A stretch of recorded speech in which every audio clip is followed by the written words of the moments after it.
So we got that Japan was quite an anchoretic country. Friendly communication with foreigners till the middle of the 19th century was not their cup of tea for sure. And not to put too fine a point on it, they were not even much of a friend with their Asian neighbors. To be more exact, they were unfailingly at war with some of their neighbors as early as from the 7th century. And if it was not their neighbors, they felt free to make war against each other. One day a clan came at a clan, the other day shoguns were bored. Well, this is sort of a restless nature that they had, but from the middle of the 17th century, they did not hold any particular warfare. They called to mind their habit to fight someone at war even in the middle of the 19th century. The middle of the 19th century, just when they started to open to the foreign world. Quite the interesting coincidence. Either the Japanese built their confidence too much, or they decided to share their war experience with the rest of the world, but one way or another, since the 1860s, they took part in various military campaigns. They invaded Taiwan, mixed it up with the Chinese in earnest, and made a great war with Russia. They took part in World War I, played an important role in World War II, and they had a truly special relationship with the Chinese. They liked making war with them so much that the Second Chinese-Japanese War smoothly flowed for them into World War II, while some revolts were constantly raised and crushed at the same time within their country. And all of this fits in about 80 years, and this is not the comprehensive list of their war adventures. On top of that, they introduced a conscription system. Opening the trade and more or less open relationships with other countries gave the Japanese a chance to see and examine the formation of military forces of other nations, which had technologies and other warfare methods. And of course, the Japanese started to try on the use of new weapons, shipbuilding, and so on. Mind you, they didn't make wars for the heck of it, or because they were bored. They expanded their lands geographically, getting out of their islands. For example, in China, it clashed the Japanese to its own harm and was left in tatters, losing Korea when it was just one Korea, and a heap of other territories. One of the territories was Liaotung Peninsula, which in turn Russia wrestled away from Japan. The Japanese were vexed and started pumping up with various military equipment at that time, and as a result, we had the Russo-Japanese War of 1904 to 1905. In point of fact, Japan won it and returned its territories.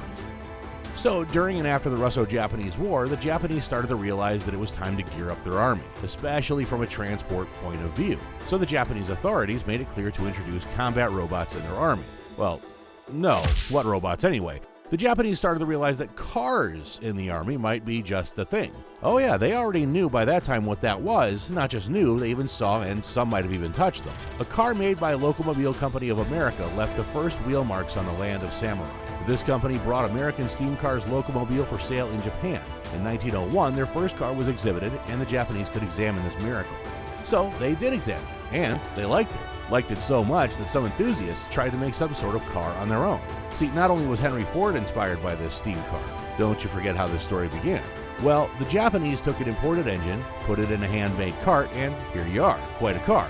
Then a more serious step came. In 1904, a craftsman named Taro Yamaha from Okayama released the first home-produced steam-driven bus for 10 passengers, from all appearances, for 10 fierce Japanese war dogs, but it wasn't the thing.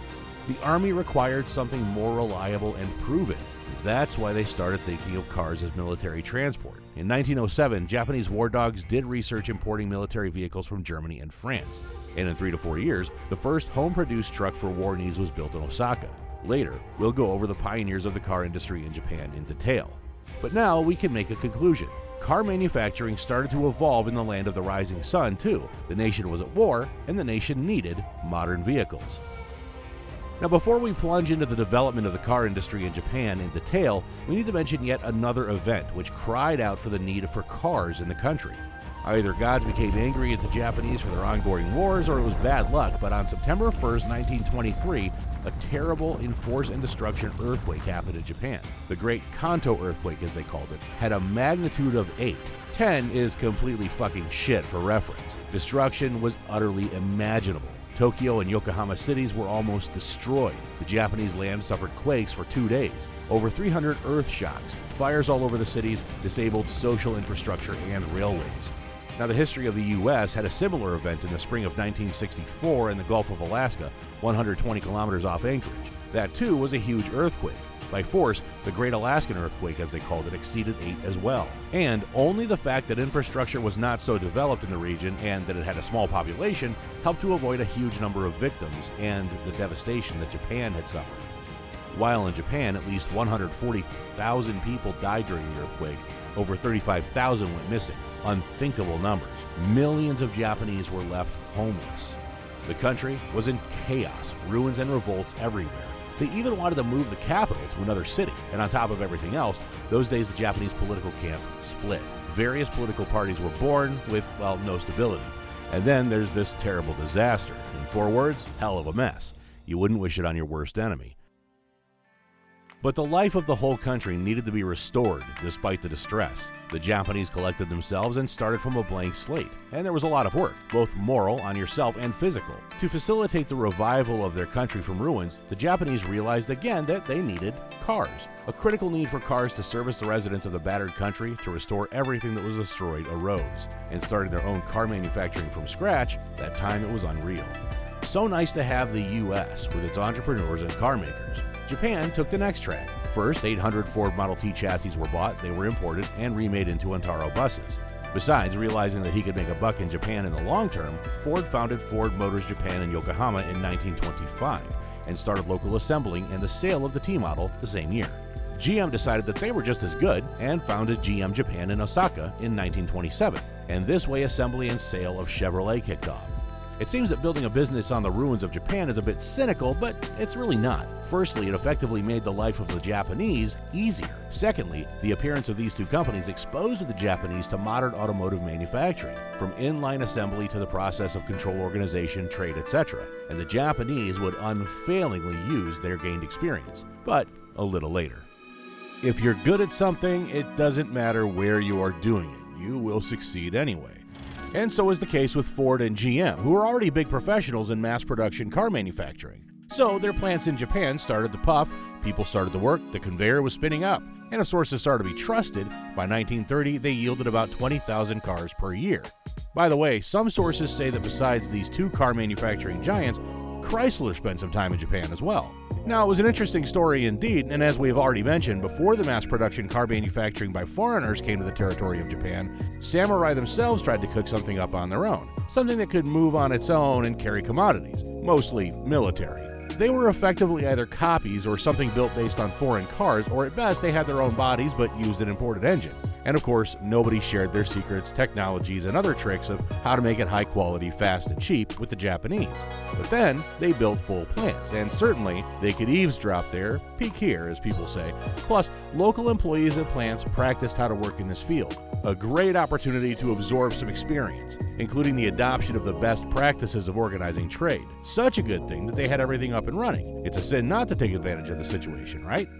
Well, what it grew into, we're about to find out. We're not holding the information to ourselves, nothing is too good for our favorite viewer, but to avoid hard feelings of descendants of first car makers from the land of the rising sun, we want to first acquaint you with local characters who were brave enough to try to step into the unknown field even before car plants from the US appeared in Japan. Now, dear friends, we should reveal a horrible secret to you. We lie to you like the dirty, rotten scoundrels we are. We told you before that a steam locomobile was the first car which appeared in Japan and scared all the horses away in 1901. Well, not exactly. Other information sources confirm that 3 years before the steam miracle in 1898, a child of the French car industry dashed down the Japanese streets, a gasoline car, panhard et levasseur. The locals were astonished at the clatter and stench of exhaust gas and nicknamed this devilish cart Zazosia, which was roughly translated to a cart which moves on its own, and went home. So wait a second, a steam car locomobile was therefore the first one. It means we're not to blame for anything, we just clarified it, so your curses are not accepted anymore. Remember, we told you about a Japanese man named Tarao Yamaha who built the first Homeland motor bus with a steam engine for 10 passengers. Now that was 1904, but 2 years earlier, local enthusiasts turned up who opted for a petrol kind of engine after apparently seeing the French petrol Zazosia. In 1902, 2 Japanese engineers tried to build their own cars with a 12-horsepower gasoline engine based on foreign principles, of course. At least, the principles they were aware of at the time. But unfortunately, both ended in failure at the time. Things didn't work out with Tarao Yamaha's steam bus either, because the steam engine turned out to be generally irrelevant. But in 1907, there was a breakthrough. Now, it's overstated a little bit, but it's still progress. Japanese businessman Shintaro Yoshida and engineer Kaminosuke Yoshiyama built the first Homeland gasoline engine car. They called it Kokushan Yoshida Zazosia, which means Yoshida's own car. Now, how is it an engineer thinking, inventing, but the name doesn't have a word about him? What a life. As a result, pretty serious production was built on. They cranked out the whole 17 cars. Manufacturing technologies were lacking for sure, and this is despite the fact that Kokusan Yoshida Zozia was actually a copy of the Ford car. Plus, they needed cash to develop it, and in Japan, people didn't even know about steam engines because of closedness and, well, there you go, some cars. The Army kept a close eye on cars as a phenomenon, but realizing a technology deficit, government support was ambiguous. But the Japanese are pretty insistent, giving up is not really their thing. So when fellows tried their hand in the car field and failed, other fellows took the stage. And more precisely, in 1911, a representative of Japan entrepreneurship named Masahiro Hashimoto made a decision, nothing less than to open a full car manufacturing plant, a plant with a splendid name, Kaishinsha. Hashimoto claimed, "We are about to make motor cars and trucks like crazy. You will all fall out and we'll sell them abroad too." He said it, released several motor cars under the DAT trademark and trucks for the Army, and then closed the plant for good. And by the way, DAT is composed of the first letters of the names of investors who gave money for that enterprise: Den Kinjiro, Ayoma Rakuro, Taikuchi Maitaro. Looking ahead, we say that Hashimoto closed his plant, not forever, but his first attempts were not crowned with success. Of course, all these attempts had something in common. One way or the other, the Japanese had to copy already imported cars or partially borrow core components. All this was associated with buying various foreign licenses and so on. Something groundbreaking in their own was apparently needed. And, right, support from authorities would be nice too. When it comes to more or less successful efforts to make something their own in the car field before the arrival of foreign manufacturers in the country, it's impossible to ignore the two brothers Toyokawa. The guys were eager to create an absolutely independent national car, but they had no money. But they did have a father who was somebody up at the Mitsubishi Bank. Now don't be surprised, because there was a bank first and only then a car brand. Generally speaking, Mitsubishi is doing many things. The brothers decided to get their dad to talk in earnest. They explained to him their dreams and ideas and asked for money for all these adventures. Dad put two and two together, contemplated, and decided to help the guys out. Then he helped with the financing of their project, and when he died, his money was used to develop car manufacturing. The brothers opened their own enterprise, Hakiyosha, and started to manufacture cars. Particularly, not manufacture so much, but experiment. By the end of 1920, the first experimental cars with a not Japanese at all name, Ales, were created. One car had an air-cooled engine, another a water-cooled one. When the first Ales was tested, it did no more than 10 meters and died out.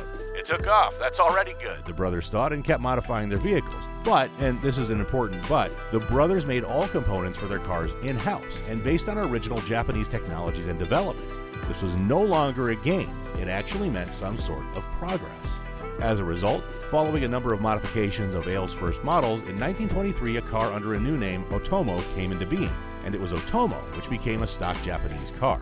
Then it would take part in a motor rally, several races, and be ranked second in one of them. Of course, people in Japan noticed Otomo and took interest in it, which has a positive effect on sales. To make you understand the success of the event, several Otomo cars were sold even to China, and this is already a step toward their own car export.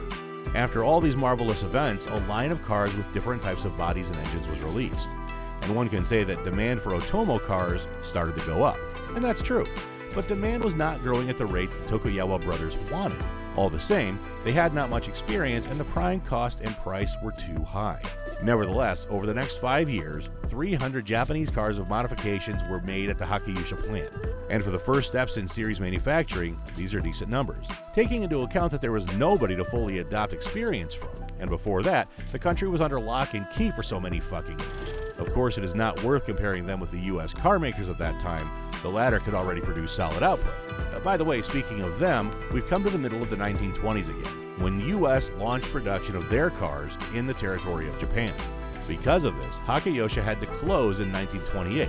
They just couldn't stand such fierce competition with GM and Ford. The Americans offered more advanced and cheaper cars, but things were set in motion. Nice job, Tokugawa brothers.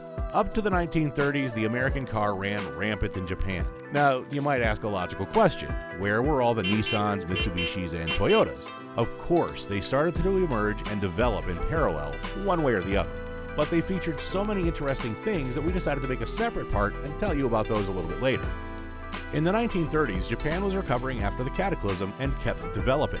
Already 15 enterprises were engaged in car manufacturing. Nevertheless, the car market was in U.S. hands. Now, for reference, from 1925 to 1936, over 200,000 cars were manufactured at the plants of car makers from the USA, and only 12,000 cars in total were made by local Japanese car manufacturers. But all things pass sooner or later. The Japanese authorities decided to take matters into their own hands, and to do it harshly as only a samurai can. In 1936, they adopted a law aimed at supporting their own car manufacturing.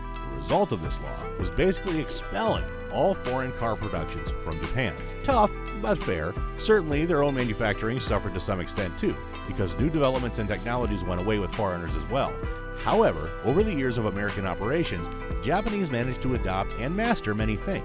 They were already prepared for independent work in this area. So by 1939, the beginning of World War II, locals took the car industry stage in Japan to make a name. And how did they manage it? We'll tell you about it in a week.